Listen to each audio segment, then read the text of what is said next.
اعوذ باللہ من الشیطان الرجیم، بسم اللہ الرحمن الرحیم۔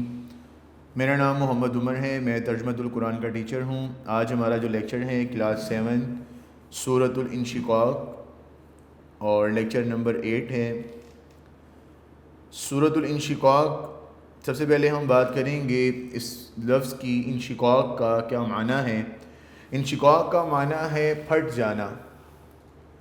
اللہ تعالیٰ نے اس صورت میں قیامت کی ہولناکی کا ذکر کیا ہے، قیامت کے دن کا ذکر کیا ہے جس دن آسمان پھٹ جائے گا، اور یہ مکی صورت ہے اور اس میں آیات کی تعداد 25 ہے۔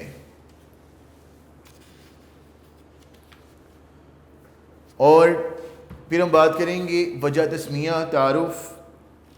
انشقاق کا معنی ہے پھٹ جانا۔ اس سورت کی پہلی آیت میں قیامت کے دن آسمان کے پھٹ جانے کا ذکر ہے، اسی لیے اس سورت کا نام سورۃ الانشقاق ہے۔ سورۃ الانشقاق کا مرکزی مضمون اور مرکزی موضوع قیامت اور آخرت کا بیان ہے۔ اس کے بعد اس کی فضیلت پہ ہم بات کریں گے تو حضرت محمد صلی اللہ علیہ وآلہ وسلم نے فرمایا کہ جو شخص قیامت کو اپنی آنکھوں سے دیکھنا چاہے وہ سورۃ التکویر، سورۃ الانفطار اور سورۃ الانشقاق کو پڑھ لے، یعنی ان صورتوں کو پڑھنے سے وہ خواب میں قیامت کی ہولناکی کو دیکھ لے گا۔ اس کے بعد اس کی جو آیت سجدہ، قرآن مجید میں 14 آیات ایسی ہیں جو آیات سجدہ ہیں، اور اس صورت میں بھی آیت نمبر 21 جو ہے وہ آیت سجدہ ہے۔ تو جب وہ آیت تلاوت کی جائے گی یا سنی جائے گی تو سجدہ تلاوت واجب ہو جائے گا۔ اس کا کرنے کا طریقہ یہ ہے کہ جب ہم اتحیات کی شکل میں بیٹھیں اور ہم اللہ اکبر کہہ کر سجدے میں چلے جائیں اور 3 دفعہ سبحان ربی الاعلیٰ پڑھیں اور پھر بیٹھ جائیں، ہمارا سجدہ پورا ہو گیا۔ اس کے بعد ہم بات کریں گے اس کے مضامین اور علمی نکات۔ سورۃ الانشقاق کا مرکزی مضمون اور مقصد نزول قیامت اور آخرت کا بیان ہے۔ سورۃ الانشقاق کے آغاز میں اللہ تعالیٰ نے قیامت کا منظر بیان فرمایا ہے۔ قیامت کے دن آسمان پھٹنے، زمین کے ہموار کیے جانے، یعنی بالکل فلیٹ، بالکل پلین کیے جانے، اور زمین کے خالی ہونے کا ذکر کیا گیا ہے، اور یہ بھی بتایا گیا ہے کہ انسان دنیا کی زندگی میں مشقتیں اٹھاتا ہوا بالآخر قیامت کے دن اللہ کے حضور پیش ہوگا۔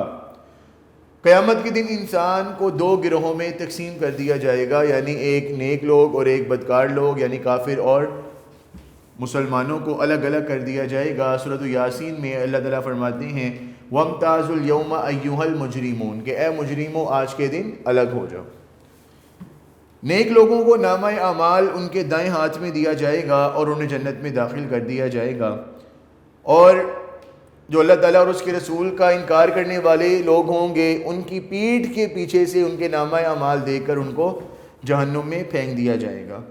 سورۃ الانشقاق کے آخر میں بتایا گیا ہے کہ اللہ تعالیٰ ہمارے اعمال سے خوب واقف ہیں۔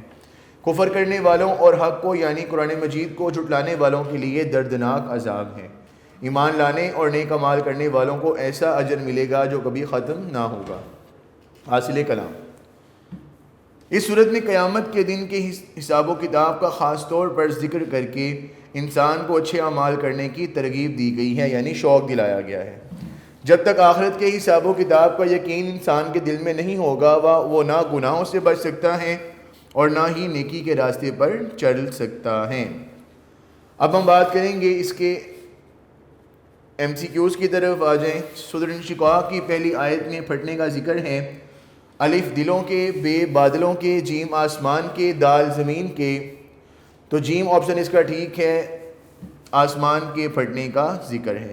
قیامت کے دن انسانوں کو تقسیم کیا جائے گا 2 گروہوں میں، 3 گروہوں میں، 4 گروہوں میں، 5 گروہوں میں۔ تو الف آپشن اس کا ٹھیک ہے، 2 گروہوں میں۔ قیامت کے دن نیک لوگوں کو نامہ اعمال دیا جائے گا، سامنے سے، پیٹھ پیچھے سے، بائیں ہاتھ سے، دائیں ہاتھ سے۔